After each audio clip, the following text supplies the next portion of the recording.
because we have limited time to discuss. Okay.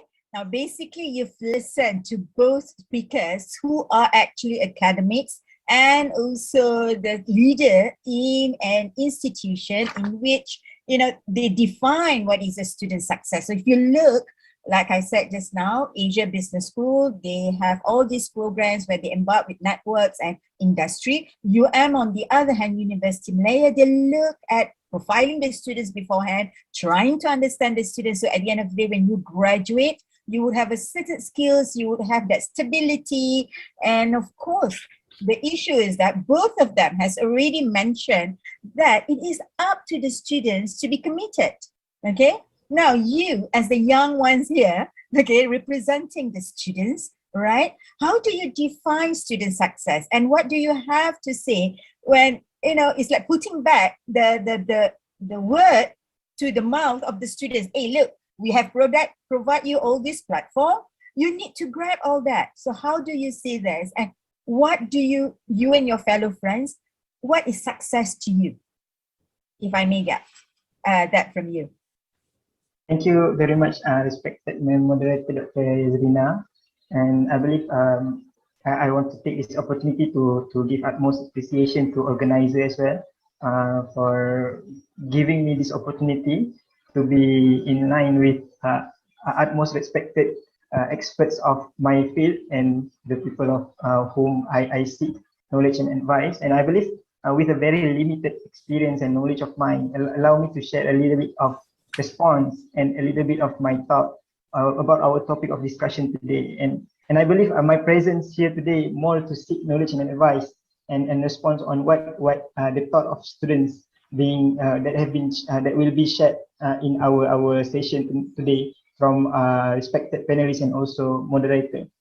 Ma'am Moderator, I believe this question is somehow cliche. Everyone question what is success. Everyone questions their direction in their on daily basis. But that is the nature of a cliche. Cliche means it's significant on a daily basis. Cliche means it's significant every time. And I believe it's also a very subjective question because everyone will define success differently. Me as a student of IUM, I have my own definition of my own success. And I did a random survey among asking people of different backgrounds what success really means to you. And some of them define success is when you manage to reach goals. Some of my friends define success as happiness, despite the struggles, despite all the hardships that we are facing in this pressing situation today. As long as you are happy to survive, as long as you are happy to be able to keep going, that is they feel that as a success. And one of my Arabic friend even he gave an Arabic definition of success to him. He said, "Ya Darwish, for me, success is musariful ilm, the source of knowledge. When after all the years they have contributed and committed to study, and when people started to consider themselves as source of reference for any problems, for any solution, they see that kind of situation as success. He considered himself succeed when they can be a living library, when they can start to contribute into other people's compared to only themselves.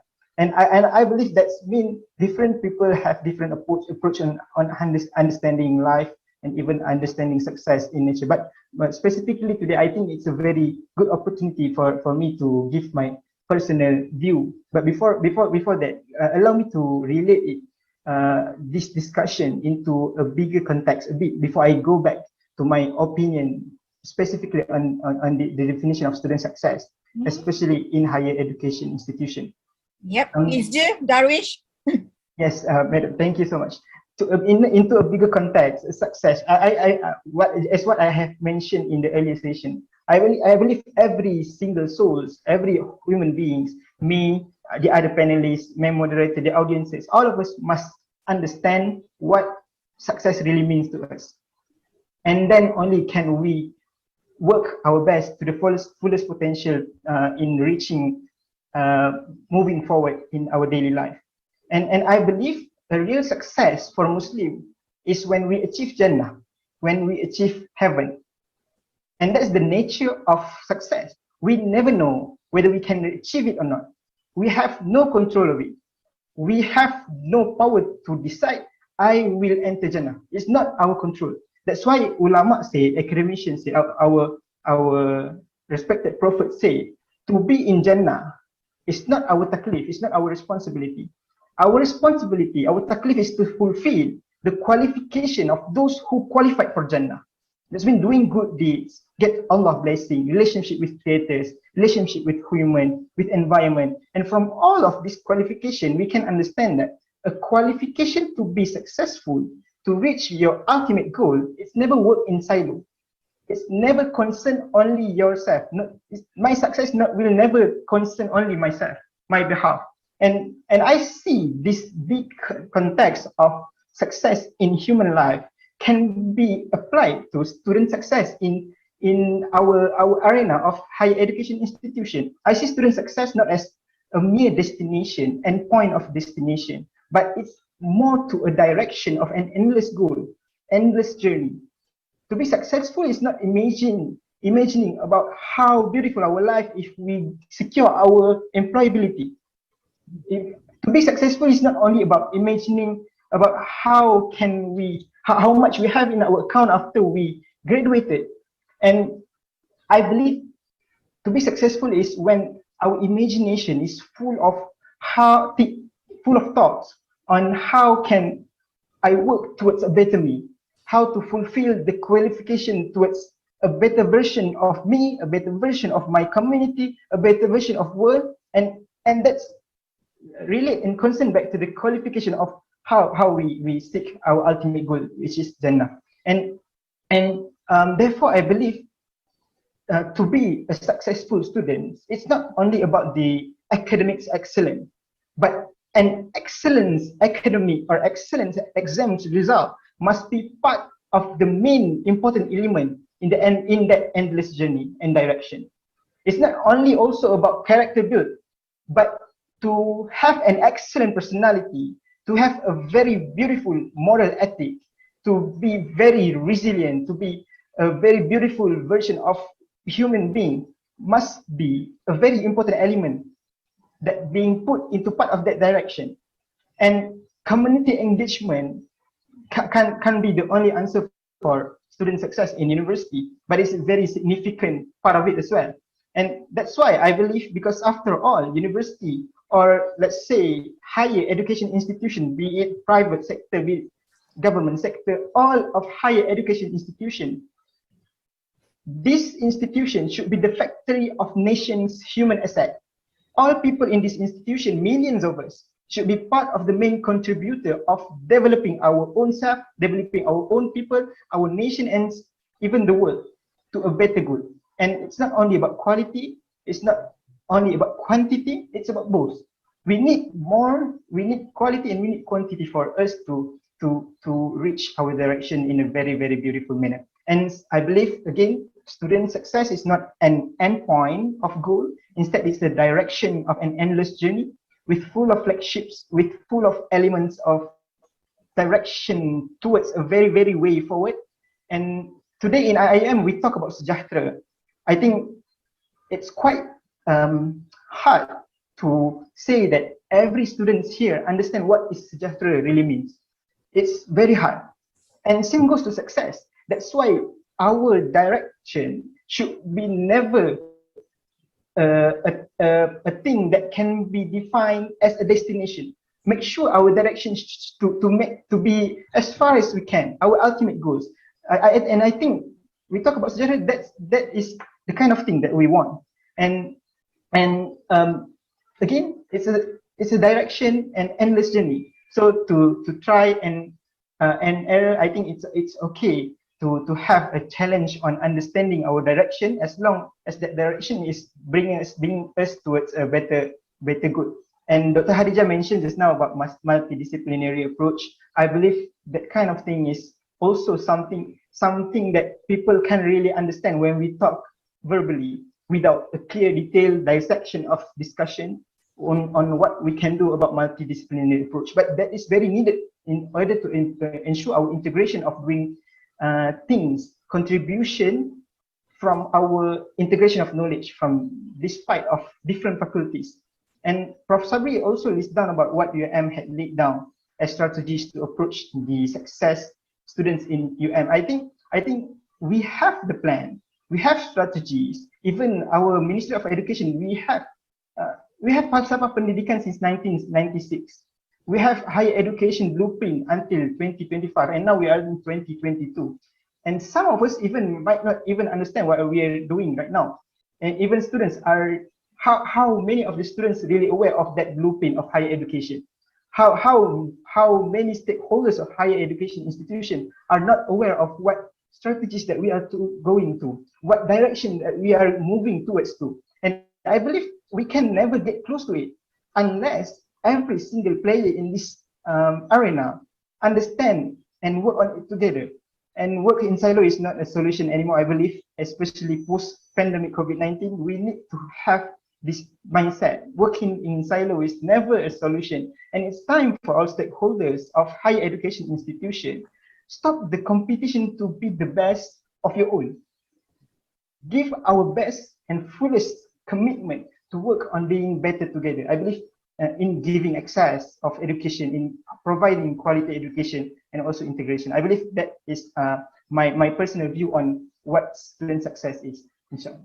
Thank you, Darwish. Now we see, look, the audience, you can relatively see how different it is. You know, when we've got a very young chap who's the students, how they view successes. So it's a more holistic where they see their journey. Whereas we as the educator, when we are in the higher education, we see that success is marked by results. Success is marked by you get your job, good jobs, graduate employability, you know, you're employed by multinational, or you become the entrepreneur. All right. So there is a slight difference there. And of course, like Darwish said, every one of us has a different view of what success means. Okay, but relatively at the end of the day, of course, I think everyone wants to be good. Now, Darwish, okay, so hold on, Prof. Hadija, Dr. Hadija, and also Prof. Sabri. Okay, I'm going to get back to you. Now, Darwish, you've listened to Dr. Hadija. You've mentioned a little bit just now about the multidisciplinary approach and what UM has been doing and your experience at RUM and with your experience with your professors at the university. Do you think what the university is providing is good enough, or are there areas of improvement? Okay, that's for Darwish to ponder. Just hold on. Okay, but for Dr. Hadija and Prof. Sabri, you've listened to Darwish, okay, his views and his fellow friends' views based on his survey. All right, do you think, what are the other things or things that they have mentioned? How is it being included into your curriculum or into your programs? Okay, so I'm going back to Darwish for you to give your opinion, and then I'll go back to Dr. Hadija and Prof. Sabri to see how we go about it. Okay, Darwish.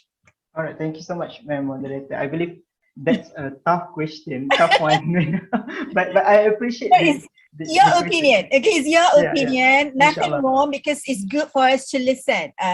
Your parents or elderly should listen to the young ones, see what are your needs. All right, so do you think is enough what we have at the university, or are there areas of improvements that needs to be done?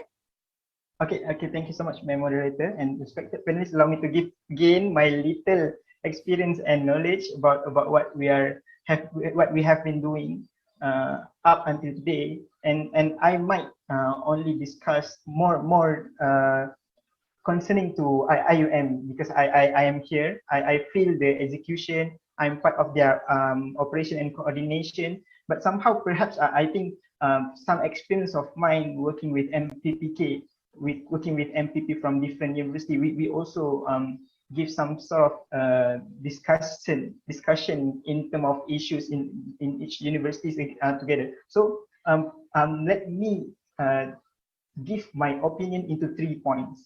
Firstly, on how IUMs have been doing, and what I can see the efforts and commitments in providing innovative strategies post normal times.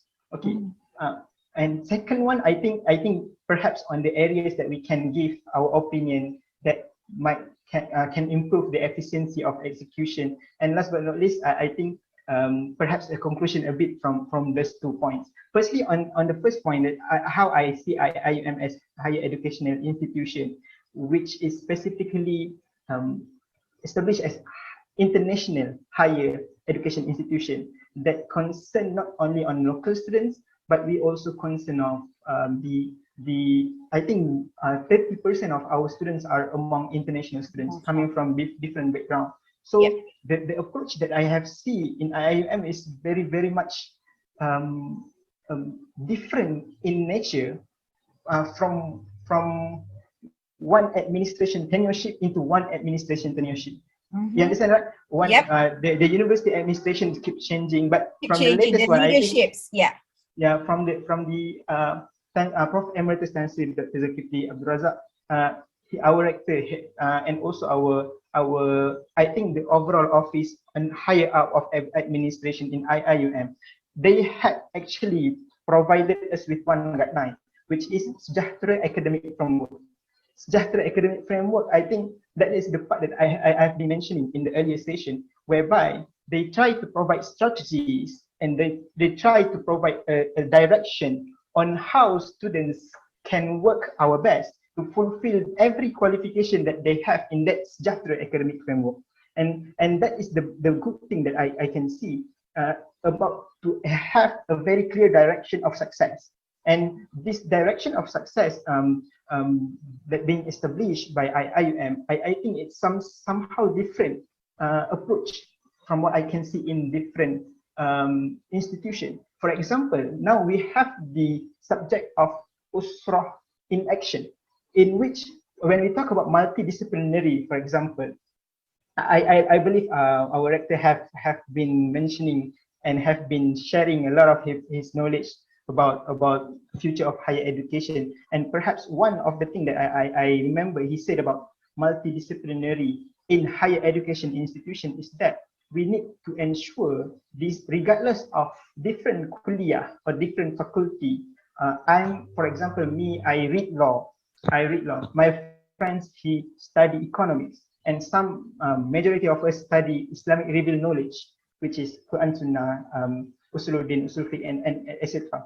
So regardless of these different kuliah, there must be platform and source of gathering to ensure that we can do things together. And higher education institutions should not compartmentalize students based on their background of studies. And I think that is a good thing that IUM have tried to offer to us students. I believe, of course, to abolish kuliah system is quite difficult to ensure integration as an overall. But that small approach, I believe, will be a good starter for us students to understand. We seek knowledge for our responsibility will not stop in class, but our responsibility will start at class. We learn to understand the needs, we learn to give and contribute. I think that is the main point for the first point that I laid down just now. For the second part of thing is the thing that I think I can give my honest and humble opinion, not only to IUM, but I believe to every institution that have strategies in your hand, to ensure that your strategies will be executed well. Don't put the responsibilities to ensure students get to your destination in rush. Make sure we must have a very significant amount of investment in ensuring not only students, but staff, lecturers, the overall community of that institution understand first what direction that we are talking about. We have our Sejahtera Academic Framework, but some of us are yet to understand what direction is this. Is this the same as what we have before, just the changes of term, just changes of name of guideline? And I believe, again, this is direction. It's okay for us to not have the total population to understand the framework for the first year of practice, and make sure we are giving our big and significant amount of investment in making sure that that direction is not instruction. Direction means we bring the overall population of community, understand, engage with them, understand together, and bring them together. I believe that is the point on working on student success, it's not an instruction. It's a mere collaborative effort in doing things together as a family in nature. And last but not least, as a conclusion, perhaps I want to reiterate again what I have mentioned in my earlier session of explanation about what I understand by student success. And I believe a student can be success on their own, but students will be best success if the overall community of that stakeholder is also success. To have a successful higher education institution doesn't really mean to have student success only.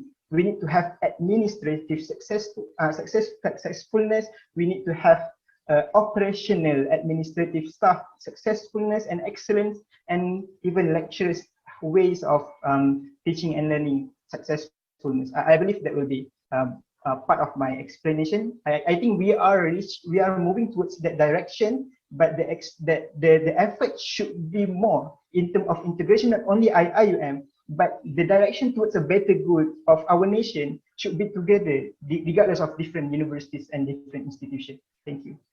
Thank you, Darwish. Now, Dr. Hadija, all right, you just now I was asking, if I may recall back, right? You heard what Darwish, our young fellow student here, says. One thing is about multidisciplinary, okay, and one thing being good. I mean, the platform. I saw the your business school provided, but that is more on the surface where students will get skills. Is there? How do you see? You know, how can you adopt in that particular model of yours? All right, this goes in line as well with the question, how do you navigate into the multidisciplinary? Because often you've got students in your courses, all right? But what Darwish was mentioning is actually from different kuliah, from different courses to get together to solve a certain problem. So Dr. Hadija, if I may get your opinion on that. Thank you, Professor.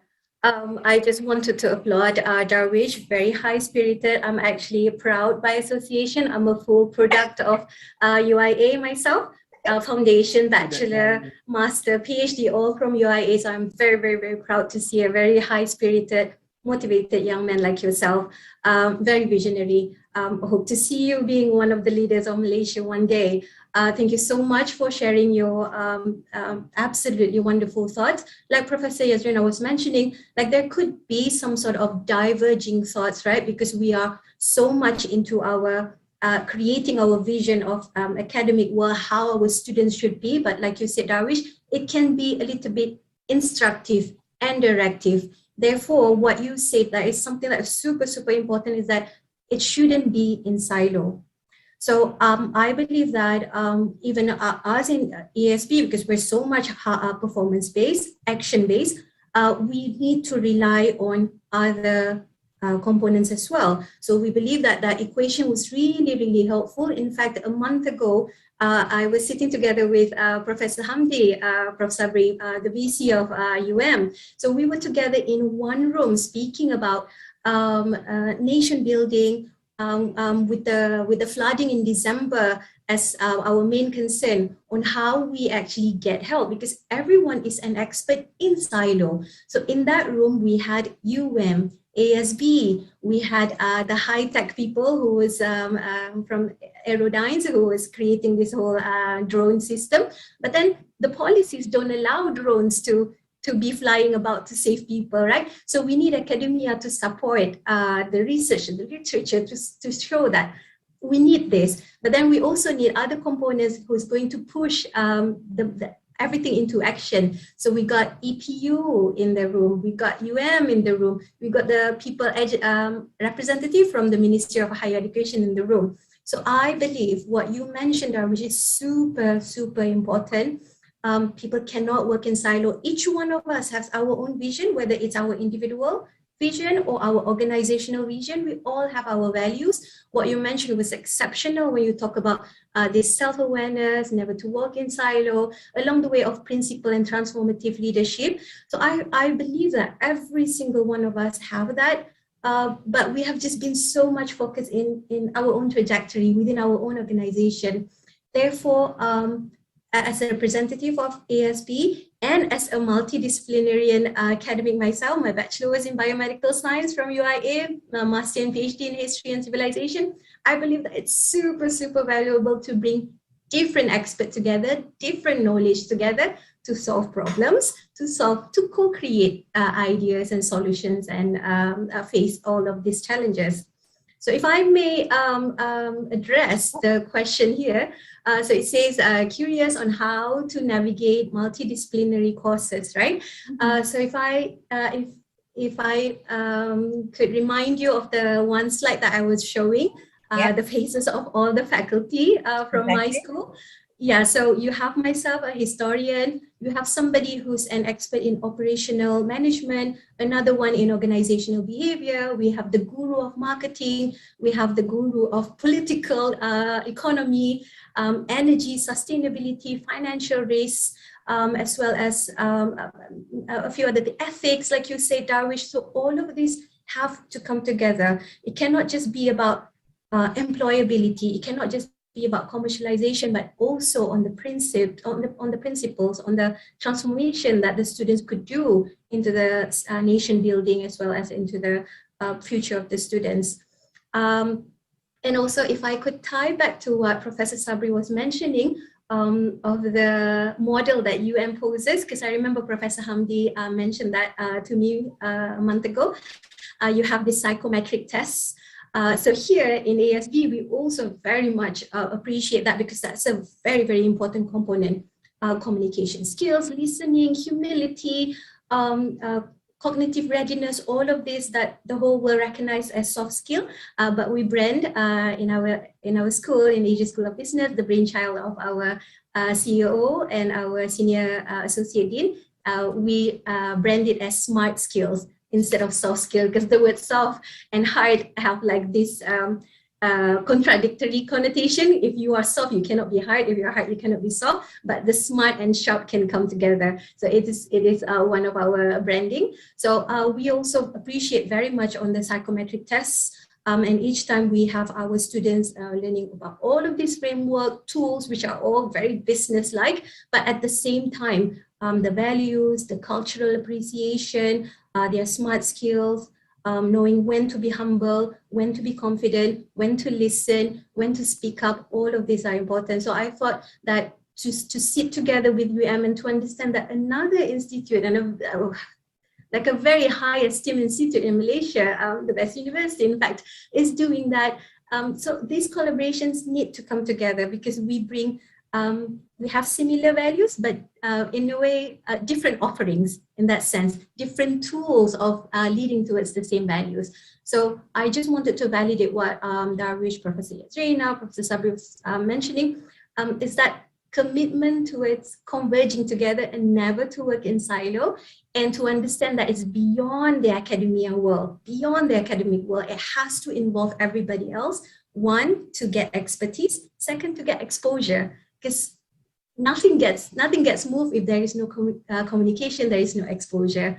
So I will stop there for any other comments. Thank you, Dr. Hadija. Now I'm going to go back to Prof. Sabri. Prof. Sabri, you're the DVC of Student Affairs. Now, if you look at what Darwish and Dr. Hadija is mentioning, okay, you need that multidisciplinary platform where people from various faculties come over, talk to each other. So we see that, if I may, from my point of view, is in a way that co-curricular activities, because that's one of the platform, because where you are in your courses, you're bounded by your team members, your classmates, basically, right? Because the curriculum is not as such as multidisciplinary, where it allows you to jump unless you take certain subjects from other schools. So when you need academic excellence, one on the other hand, we should go to the classes. Now, Darwish said, as a student success, it's not just on academic excellence, it's about being good, being holy, being a good person at the end of the day, to be able to contribute to the community. Now that falls usually in our model, our normal cliche model would be on co-curricular activities. So Prof. Sabri, now how do you see that as the DVC of Student Affairs? Because students need to achieve academic excellence, students need to do co-curricular activities, that will put so much on them. So is there any way that we can, because early in the morning we talk about well-being of the students, and you yourself said there's a lot of issues where the young students are so stressed out, where young students are having breakdowns and whatnot because of all these things. There's too much for them to digest. How do you think that we should go about on this?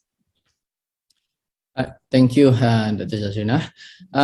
Yes, Darwish, as a Muslim, I totally agree of what you have said. The definition of the success itself, as a Muslim, to be happy, to our target is Jannah, and I totally agree. I think it should be everyone's target as a whole, generally. Yeah, but when we're talking about in perspective of higher education providers, so we got to look at by any means the venue to prepare our students, to make sure that students are ready. Complete package, as I said, academic, not only academic, as you say as well, not only academic, soft skills. Yes, Hadija didn't really agree with soft skill. So smart skills. So everyone, any institution also did agree. I think not only soft skill, there's other things that come in all along. Like spiritual matters. And part of spiritual matters that I highlighted is part of the spiritual as well, which is very, very important for us to prepare our students. So in any other university, as well, not only in we have a co-curriculum section, and courses, extra co-curriculum, not only direct to academic area from every faculties or PTJs. So that can be taken by all the students, no matter where they're from, their specialty. It's compulsory for them to take the extra curriculum program or courses, whereby it's easily available, it's guided. We have centers that we call the Graduate Employability, Entrepreneurship and Student Development Center that can guide our students of what their needs, if they are lacking a certain area throughout the 3 or 4 years maybe, and even 5 years, because University Malaya got a very broad area of courses, clinical, non-clinical, science, non-science, which they still can. Non-science student can even take some of the extracurricular courses that conducted by the science or clinical faculty, to add on their knowledge and to let them interact with each other, which is very, very important. When we're talking about multidisciplinary, yes, we do encourage even the researchers and the student to work multidisciplinary. That is very, very important. Even I've been a dentist, pit dentist, working with the Islamic Academy centers to look into students' child dental anxiety scale, and we embark the Islamic psychospiritual scale as well, to look at what's the best holistic approach to engage to the parents and the patients with cancer. So we do multiple disciplinary approach, which is needed, and that's one example, small example that I give what's being embarked by the universities. And again, the student itself has been elected. They need to go and look whatever extra rather than academic that is provided by the university. Not only that, as mentioned, should be a directive or instructive. It should be clear from the top management to the student what is needed to make sure that they engage 100% of whatever that is needed to make them really, really marketable out there. I give an example. We, as I said, the Pro2 even, and we do the psychometric test, under precision intervention. So we identify, let's say this 100 students is lacking in this area. So we provide the courses. When we invite the student to come, because it costs money as well to provide the courses for maybe 60 students that we cater to overcome certain area of they are lacking, it needs about maybe 60K. Yeah. So even though we need only 60 students out of 100, we keep contacting them, asking them to come. Not all want to take, even though they knew that they are lacking in certain area. And we provide the avenue.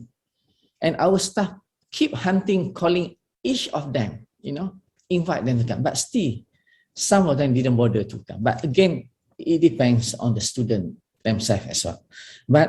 But again, we are not to say that we are ignoring those who didn't really want to contribute, because at the end, we are responsible to provide whatever that to make sure that they are marketable. So lots of efforts to be done. And as I said, information by any means, media, normal communication with all the PTJs from our center should be done. And a lot more things to be done actually to make sure the students are aware and of what's happening, what they can get from our centers. Yeah. Okay, just a quick one. Thank you, Prof. Sabri. Now you see, Darwish, Dr. Hadija has given her thoughts, and also Prof. Sabri.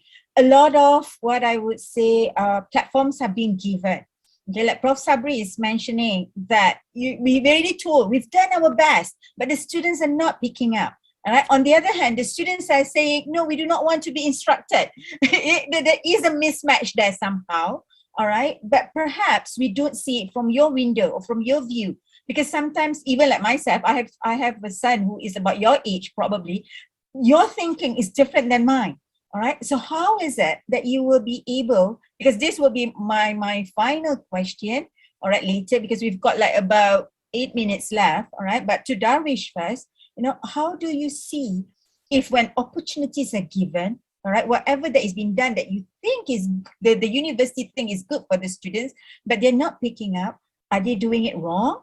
Or are there certain things, based just on your views as a young one, so that these two, the people, the adults out there will be able to hear your views, to see how the young ones are actually feeling, basically. Thank you so much, ma'am. Moderator Dr. Yazrina, and also thank you, Dr. Hadija and Prof. Sabri for the talks. Just now, I think I believe I really learned a lot today in this discussion, and perhaps just a brief one to share my thought on the latest questions. Dr. said how I see the situation of having our strategies in our hand, and also having our stakeholders that we wait for them to be diverse into our approach of doing things together. And between these 2 points, there's a lot of barriers, and different institutions, different environment have different sort of barriers and complication happen in between. And perhaps I think this is also beyond one's control to ensure that these barriers being uplifted in total. So what approach that I think as a students that we can suggest is, first, to ensure the sense of belongings to our institution is instilled in a very complete manner, to ensure that this population that we are talking about also being feel the sense of belonging is not only being felt by one party, but that sense of belonging needs to be felt by the overall party. And how to instill that sense of belonging is the challenge. And I believe that there must be various ways on how to do things. And secondly, after we have that sense of belonging, we also have to establish a working culture. Like a family in general, we different family have different way of doing things in their daily life, and different families have different styles and opportunities and spaces and resources. So it's depend on that specific family, on how they create their culture of having everyday life. And I believe this is also important for university to establish our living culture in university. We establish that university is a university of life instead of university of education only. So how university of life should provide an environment, a culture whereby everyone can get along without being left behind. For example, in IIUM, the important approach here, I believe, is language. Language is the key for integration, because we have not only locals, we have our international friends, we have our overall stakeholders that come from very, very different backgrounds. So language is the key, and that key must be established first as a culture of doing things together. And last but not least, I believe on behalf of students, especially I'm currently the president of IIUM Student Union. I believe this is the opportunity for me to tell the truth and my honest view on how significant a union can be for our nation. When we talk about a population that have different mindset, different approach, and different people all together, and IIUM only we have 20,000, for example, students. So how IIUM can really approach and engage 20,000 of these students? Do rector need to go to each room by room, 20,000 rooms? I believe it's quite difficult, it's quite impossible. And the approach that we are trying to do here is that a union from students also is working as the total voices of students in overall. And this kind of unionship from students can really assist the university in terms of getting a significant approach in moving towards the direction of the university. University also should have the unionship. Office by office should have the clear mindset of common goal in doing things. And when unions become unions, and I believe even if student union can be established in the overall nations, student unions of national students, I believe it's become an easier approach on doing things from the perspective of from administration of Ministry of Higher Education into students at large, because the bureaucracy is too long as of now. Too high, so exactly. I believe we must limit it. We must give freedom and autonomy, and it's not something that bad. I believe this unionship is very much important on way forward. Thank you, Darwish. Now, the secretary is reminding me there's only like about 2 minutes left. I got just one important question, because last one before we close off. I'm so sorry for all the questions that comes out on that I'm supposed to give, but it's very interesting discussion, right? Now, Prof. Sabri and Dr. Hadija, just one quick one. Which platform do you give to the students to actually let you guys know? Do you have any kind of platform so that they'll be heard? Like this one, you hear Darwish said that is importance of union. When union has opinions, at which platform does the universities or the faculty, do they provide such platform in which to manage the students' proactiveness? Basically, is there such thing? All right. Shall I answer? Yeah. Yes, Prof. Please. Yeah, we give all the platform to our students. Students are invited in our Senate meetings, even Jatakuasa Yuran university meetings, and all other meetings, which HGP also we invite students to come, and any other meetings that especially related to the COVID. Student is part of the representative from student union. But I still felt that more engagement should be done with the student, as what being pointed out by Darwish. Yeah? And again, I shall end this from Malaysian Education Blueprint 2015-2025. So I read since the beginning, the early years of my career. And there's all study by McKinsey on education to employment. That shows that over 70% universities believe that they have adequately prepared students for the workplace. But in contrast, only 40% of employee and graduates believe students are adequately prepared for the workplace. And I think it's a reality. And then I think we should work towards that. A lot more things to be done to make sure that we produce the more success students. Yeah, perhaps this is when you need, students like Darwish or the representative of the students to be on board in order to look what is it that they want, And Yeah. Dr. Hadija, does Asia Business School has that kind of platform? A very quick one, because we really have to end this. Yes, so I agree completely with Professor Sabri. We do have that student representatives. They come to even planning meetings. But of course, I'm speaking about something of a smaller scale. We don't have 20,000 students. So I would say two things. First, representatives, a democratic leadership from the students in which we hear the voices of the leaders of the students, but at the same time, the minorities' voices as well. So there is a lot of meeting style. So we try to listen from every angle, but I have to mention, this is a smaller school and we are able to do that. I'm sure there are different approaches for bigger universities like the UM and UIA. Second one would be get them in action.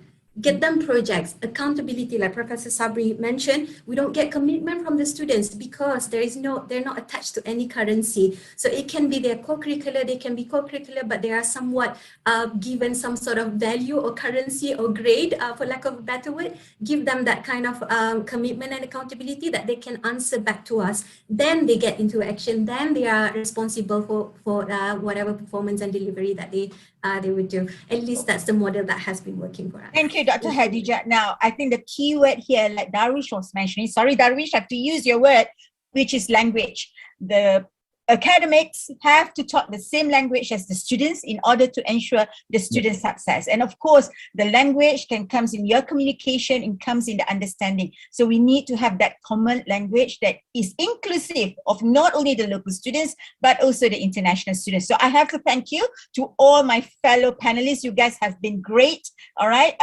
So I shall pass this back to the Madam Sharizat. Thank you so much. So thank you very much, Dr. Yas, Dr. Hadija, Prof. Sabri, and Brother Darwish. To me, this is such an enlightening session, vibrant presentation from all the panelists. My take from the discussion is very simple. It's all about self-reliance, about one's own resources and willpower. You have to go parallel with the effort and endeavor done or given by the higher education institution to ensure success of the students. And of course, we have to talk in their language. We have to talk like how they talk to each other. Then only success will come forward. Yeah. All right. So thank you very much once again. Very, very interesting topic and discussion just now we have had. All right, ladies and gentlemen, moving on to our last